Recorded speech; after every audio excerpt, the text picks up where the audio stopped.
नमस्कार दोस्तों, मैं अंकित पांडे RKGS पॉइंट में आपका बहुत ही स्वागत करता हूं। आ चुके हैं हम अपनी हिस्ट्री की क्लास लेकर के। आपको सुबह के टाइम में करंट अफेयर की क्लास मिल गई। जो आज से करंट अफेयर था 10 क्वेश्चन का, वो मैंने कंप्लीट करवा दिया और अब हम हिस्ट्री की बात करेंगे। जैसा मैंने आपको बताया था कि हिस्ट्री के मैंने 3 पोर्शन आपको बताए थे। पहला आपका क्या था?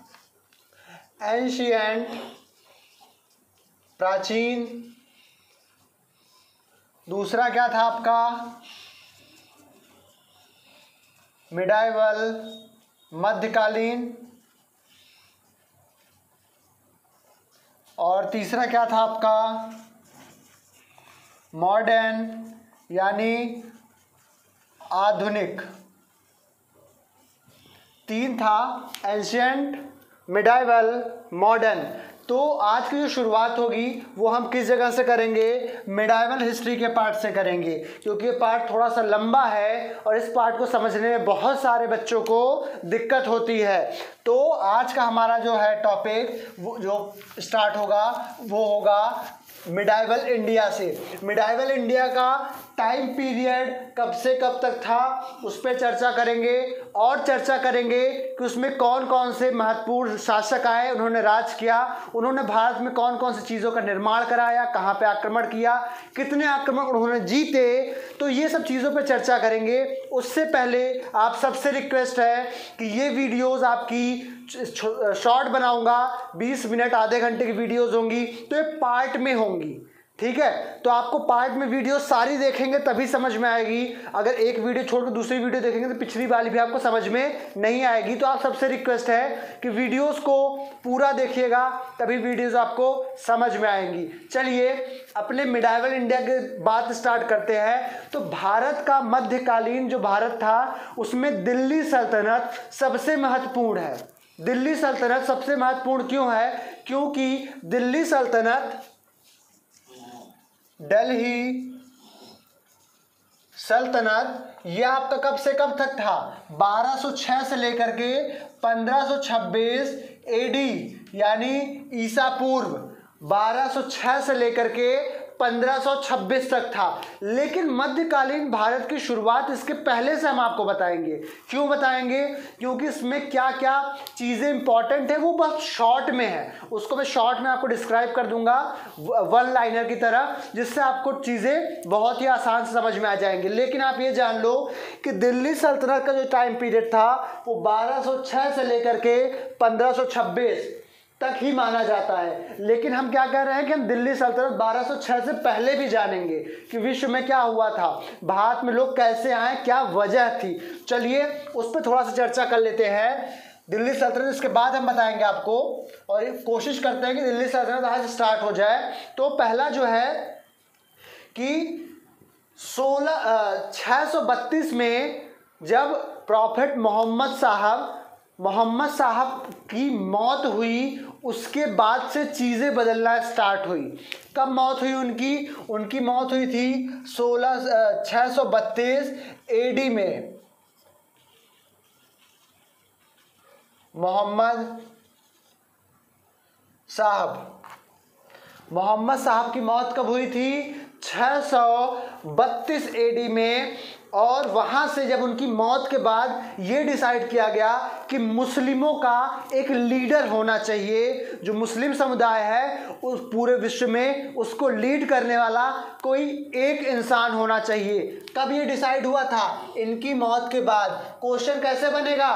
क्वेश्चन आपका क्रिएट करेगा कि जो पद था उसका निर्माण किसकी मौत के बाद हुआ? तो वो मोहम्मद साहब की मौत के बाद 632 में हुआ। तो सबने डिसाइड किया कि इनकी मौत हो गई है, अब हमें एक पद की स्थापना करनी है जो मुस्लिमों का लीडर हो, पॉलिटिकल और रीजनल दोनों, धार्मिक और राजनीतिक दोनों लीडर हो। तो यहाँ से उनके लीडर की स्थापना की जाती है। अब स्थापना किस वर्ष में हुई वो भी एक वन लाइनर में समझ लीजिएगा, और जो मैं बोल रहा हूँ इसको आप साथ में लिखते चलिए। 636 AD, 636 AD में एक पद का निर्माण किया गया, जिस पद का क्या नाम था? खलीफा। ये क्या थी? ये सबसे हाई पोस्ट थी। खलीफा जो था वो रीजनल और पॉलिटिकल दोनों का मुखिया हुआ करता था। खलीफा जो था रीजनल और पॉलिटिकल दोनों का मुखिया हुआ करता था। बात ऐसी है कि अगर इसने कह दिया कि इसको फांसी दे दी जाए तो वो विश्व में कहीं पे भी कोई मुस्लिम होगा सब उसकी बात मानेंगे, क्योंकि ये भगवान का दूत माना जाता था मोहम्मद साहब के मरने के बाद। और अब बात करते हैं कि विश्व का प्रथम खलीफा कौन बना।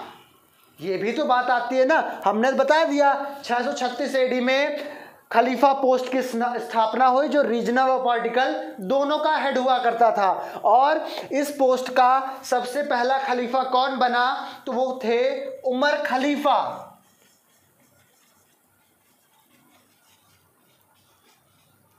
उमर खलीफा वॉज द फर्स्ट खलीफा। उमर खलीफा इस पोस्ट पे पहले इंसान थे जिन्होंने इसको ग्रहण किया।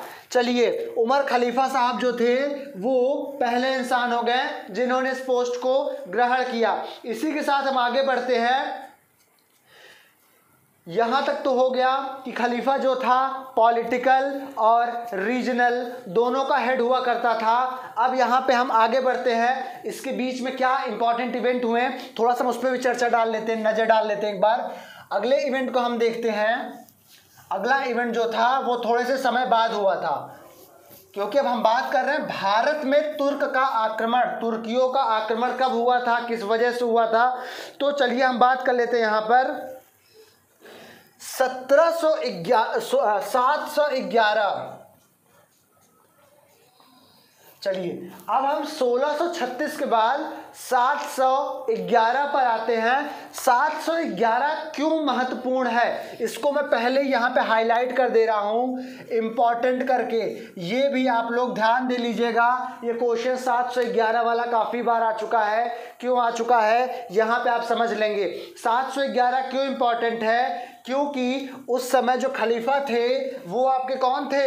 वाजिद अली। वाजिद अली वाज खलीफा। वाजिद अली जो थे वो खलीफा थे। और वहाँ पे ईरान का रूलर कौन था? ईरान का रूलर जो था मंसूर। ईरान का जो रूलर था वो था Mansur Haza. Mansur Haza was the ruler of Iran. Iran का रूलर मंसूर हज़ा। और 1711 में वाजिद अली जो थे वो इस मुस्लिम समुदाय के खलीफा थे। ये मैं क्यों लिख रहा हूँ? क्योंकि 712 AD में भारत पर हमला हुआ था। प्रथम तुर्क हमला 712 में हुआ था। किसके ऊपर हुआ था? राजा दाहिर के ऊपर। राजा दाहिर जो थे उनके ऊपर 712 में हमला किया गया था। अच्छा, अब हमला 712 में किया गया। हमला जो किया था वो किसने किया था? मोहम्मद बिन कासिम। 712 में जो हमला हुआ था राजा दाहिर पर वो किसने किया था? राजा दाहिर पे हमला किसने किया था? मोहम्मद बिन कासिम। अरे बाप रे, मोहम्मद बिन कासिम ने हमला किया था 712 में। और 712 में मोहम्मद कासिम की उम्र कितनी थी जब वो भारत पे हमला करने आया था? केवल 17 साल। आप में से 17 साल के लोग तभी इंटर में पढ़ते होंगे। 17 ईयर ओल्ड था बस। 17 साल का लड़का 712 में राजा दाहिर के ऊपर हमला किया और इनको क्या कर दिया? यहां से डिफीट, पराजित कर दिया। और राजा दाहिर जो थे ये किस डायनेस्टी के थे? ये थे Brahmin dynasty. Raja Dahir belongs to Brahmin dynasty. और 712 के बाद राजा दाहिर जब हार गए तब से भारत में ब्राह्मण समाज का खत्म हुआ और यहाँ से तुर्क स्टार्ट हुआ। अब एक चीज़ और जान लेते हैं कि जो हमला हुआ था ये किस जगह पर हुआ था। राजा दाहिर और मोहम्मद बिन कासिम के बीच जो ये युद्ध हुआ था ये किस जगह पर हुआ था, वो थोड़ा सा मैप के ज़रिए समझाऊंगा। जब इमेजिनरी फॉर्म क्रिएट होगा तो आपको चीज़ें आसानी से याद हो जाएंगी। चलिए इसको मैं एक बार मिटा देता हूँ और अगले मैप पर आते हैं हम अपने। बस क्लास में बने रहिए, क्लास मज़ेदार होने वाली है, इतिहास आपको समझ में आएगा और इतिहास फिर कभी भूलेगा नहीं। जो ये हमला हुआ था, अगर मैं कुछ इस तरह से ड्रॉ करूं, अगर भारत थोड़ा टेढ़ा बन रहा है तो उसको भी आप नज़रअंदाज करिएगा। यहाँ पे जो पंजाब और सिंध वाला रीजन था,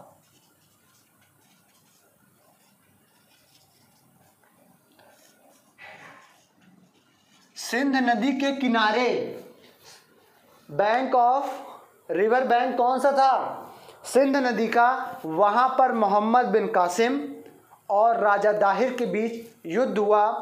राजा दाहिर इस युद्ध में हार गए 712 के युद्ध में। उसके बाद मोहम्मद बिन कासिम इस जगह पर पहले कब्जा करता है पंजाब और सिंध वाले रीजन पे। सबसे पहले कब्जा कहाँ करता है, पंजाब और सिंध वाले रीजन पे।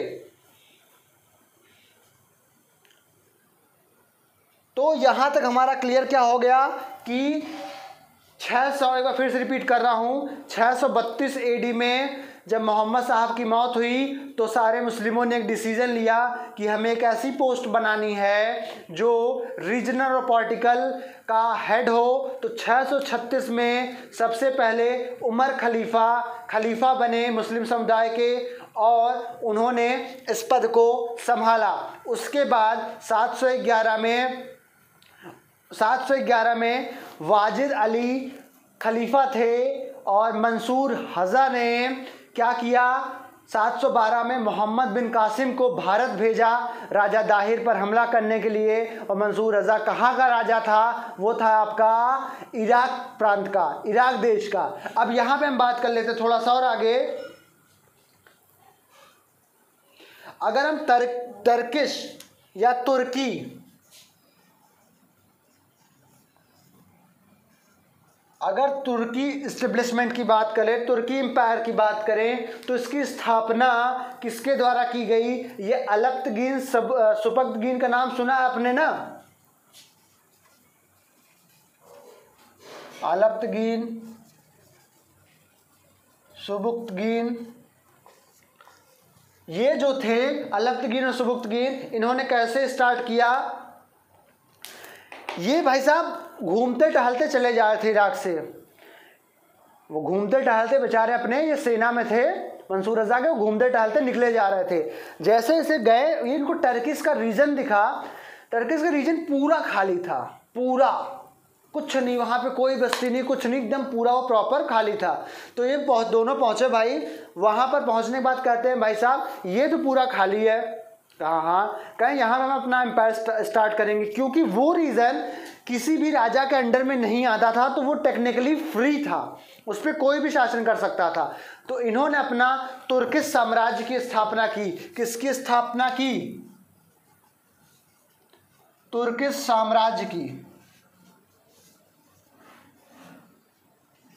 तुर्किश साम्राज्य की स्थापना अलप्तगीन और सुबक्तगीन ने की। और वहाँ से करने के बाद ये तुर्की साम्राज्य जब इन्होंने स्टेबल किया, फिर उसके बाद इन्होंने भी भारत में आक्रमण किया था, उसकी चर्चा भी हम आगे करेंगे।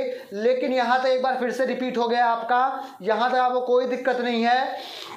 अब हम आगे बढ़ते हैं, ये तो हो गया छोटे इंपॉर्टेंट इवेंट्स। अब हम बढ़ते हैं थोड़ा सा मेजर इवेंट्स पे, इसको मैं इरेज करने चल रहा हूँ। अगर आपको इसको नोट डाउन करना है तो वीडियो पॉज करके आप नोट डाउन कर सकते हैं। मैपिंग का बहुत महत्व है हिस्ट्री ज्योग्राफी में। अगर आपको मैपिंग अच्छी आती है तो आपको क्वेश्चन ज़्यादा समय तक और बहुत ही अच्छे से याद रहेंगे। अब हम बात करेंगे कुछ इम्पॉर्टेंट इवेंट जो मोहम्मद गजनवी के द्वारा किए गए भारत पर। मोहम्मद गजनवी के द्वारा भारत पर जितने आक्रमण हुए वो कब शुरू हुए, कब खत्म हुए, उसकी हम थोड़ी सी बात करेंगे। जो पहला आक्रमण था मोहम्मद गजनवी का वो 1000 AD में हुआ था। पहला आक्रमण कब हुआ था? First attack was 1000 AD। पहला आक्रमण किया गया 1000 AD में, और इसको हम 1000 AD से लेकर के 1001 AD भी मानते हैं। तो आपको ये दोनों ऑप्शन सही है। और फर्स्ट अटैक किया गया किसके ऊपर? राजा जयपाल के ऊपर। किसके ऊपर अटैक किया गया? राजा जयपाल के ऊपर। अरे भाई साहब, राजा जयपाल के ऊपर उन्होंने अटैक भी कर दिया। और जयपाल जो था वो कहाँ का राजा था? वो आपका था, मैं फिर से मैप बना रहा हूँ आपके समझने के लिए, और दूसरे कलर से बना रहा हूँ। फिर से मैप बना रहा हूँ। जो राजा जयपाल थे वो थे आपके नॉर्थ वेस्ट रीजन के। नॉर्थ वेस्ट रीजन मतलब आपका पूरा इधर का रीजन और ऊपर का रीजन, ये पूरा आपका नॉर्थ वेस्ट रीजन था। जो आपका पंजाब सिंध वाला प्रांत, जम्मू कश्मीर वाला प्रांत, वो पूरा प्रांत इसी के अंदर में आता था, नॉर्थ वेस्ट रीजन में। इसके ऊपर किसने हमला किया? मोहम्मद गजनवी ने या मोहम्मद गजनी ने। बात समझिए, गजनवी या गजनी नाम सेम है, कंफ्यूज मत होइएगा। यहाँ पे इन्होंने अटैक किया, और यहाँ पर जब ये हार गए, राजा जयपाल सिंह जब इस युद्ध को हार गए, तो वो इस हार में इतना ज़्यादा शर्मिंदा हुए कि उन्होंने सुसाइड कमिट कर लिया, आत्महत्या कर ली, और वो स्वर्ग सिधार गए। आत्महत्या करके उन्होंने अपने आप को मार लिया। क्यों मार लिया? क्योंकि उनके शान के खिलाफ था, वो किसी से नहीं हारे थे, और मोहम्मद गजनवी ने पहले ही भारत के अटैक पर उनको हरा दिया। वहाँ से हारने, मोहम्मद गजनवी उनको हराने के बाद इस वाले पूरे रीजन पे उसने क्या कर लिया? कब्जा कर लिया। इस वाले पूरे रीजन पे मोहम्मद गजनवी ने क्या कर लिया? कब्जा कर लिया।